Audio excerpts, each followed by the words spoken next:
નવસારી જલાલપુરમાં દેસાઈ તળાવ નજીક યુવતી સાથે ફોન ઉપર વાત કરવા મુદ્દે બે પક્ષો વચ્ચેની બોલાચાલીમાં લોહિયાળ ઘટના બની છે। ત્યારે યુવતીના કથિત પ્રેમીએ સમજાવવા આવેલા યુવતીના ભાઈના મિત્રને માથામાં કડું અને તેના ભાઈને પેટમાં ચપ્પાના બે ઘા મારતા સારવાર માટે હોસ્પિટલ ખસેડાયા છે।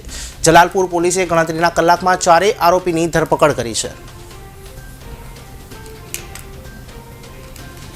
જે ફરિયાદની ટૂંક હકીકત વિગત એવી છે કે જે આ ફરિયાદીના મિત્ર રવિભાઈ પરમારની બેન છે એ મિત્તલ સાથે આ કામના આરોપી નંબર 1 નાઓ ટેલિફોન પર વાત કરતા હતા।